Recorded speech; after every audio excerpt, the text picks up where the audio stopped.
महज 30 मिनट के भीतर अमेरिका ने एक देश को अपने शिकंजे में कस लिया। आखिर क्यों? आखिर क्यों अमेरिका ने ऐसा किया? क्यों निकोलस मादुरो ट्रंप की आंखों में अखर रहे थे? इस रिपोर्ट में आपको दिखाते हैं।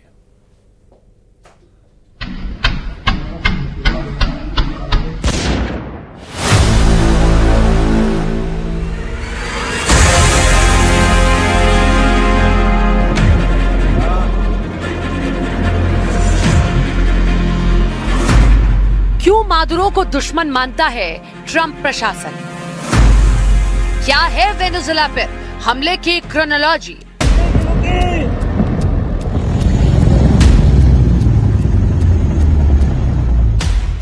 वक्त कितना बेरहम हो सकता है, निकोलस मादुरो से बेहतर कौन समझता होगा।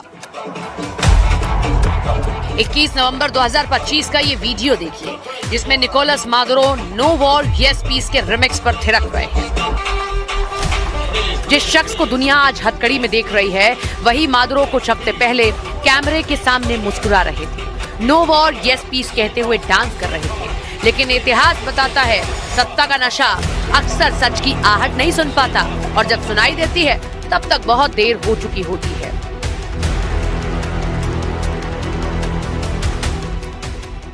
We're going to run the country until such time as we can do a safe, proper, and judicious transition. So we don't want to be involved with having somebody else get in, and we have the same situation that we had for the last long period of years. So we are going to run the country until such time as we can do a safe, proper, and judicious transition. And it has to be judicious, because that's what we're all about. We want peace, liberty, and justice for the great people of Venezuela.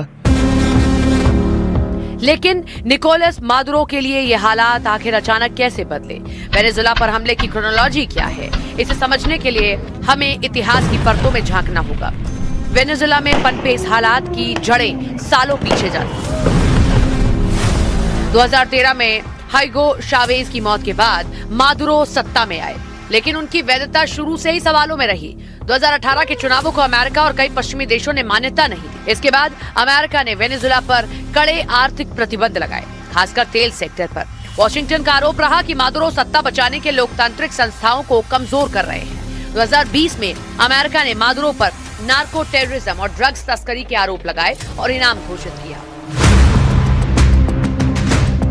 तनाव लगातार बढ़ता गया। Venezuela रूस, चीन और Iran के करीब जाता गया और अमेरिका इसे अपने रणनीतिक हितों के लिए खतरा मानने लगा। यहीं से टकराव खुली टकराहट की तरफ बढ़ गया। फिर वो हुआ जिसकी आशंका शायद किसी को नहीं थी। आधी रात में अमेरिका की डेल्टा फोर्स ने एक बेहद ही सधा हुआ ऑपरेशन शुरू किया। ये ऑपरेशन पूरी तरह गोपनीय था। कराकास के कुछ हिस्सों में अचानक बिजली गुल हो गई, संचार व्यवस्था ठप पड़ने लगी। अमेरिकी डेल्टा फोर्स ने मादुरो के संभावित सुरक्षित ठिकानों को घेर लिया।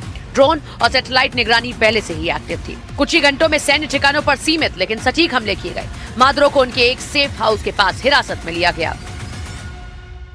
I believe that military interventions are inherently dangerous, and Trump lies and the State Department lies. They lie in their reports on Venezuela, and I think it's to impose our will like this. It's cowardly, and it's disrespectful, and it's dangerous. अगर अमेरिकी अधिकारियों के दावों पर भरोसा किया जाए तो यह ऑपरेशन असाधारण रूप से तेज था।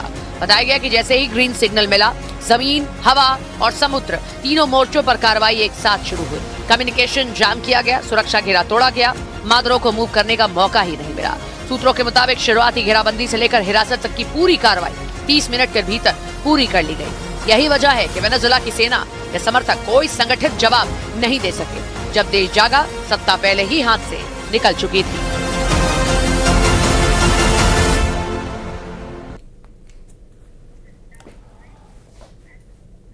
नया साल और एक और जंग जिसने वर्ल्ड वॉर 3 की चिंगारी सुलगा दी। अब एक नया मोर्चा जंग की नई तस्वीर दिखा रहा है। अमेरिका ने वेनेजुएला पर अटैक किया, अपनी डेल्टा फोर्स को वहां उतारा और फिर वहां के राष्ट्रपति मादुरो को उठा लिया। उधर सीरिया में ब्रिटेन और फ्रांस ने संयुक्त ऑपरेशन को अंजाम दिया और आईएसआईएस ठिकानों को तबाह करने का दावा किया है। तो वहीं रूस और यूक्रेन के बीच जंग 1400 दिन से भी ज्यादा पुरानी हो चुकी है और लगातार बढ़ती ही जा रही है। उधर इजरायल और ईरान के बीच भी अब संघर्ष तेज हो रहा है।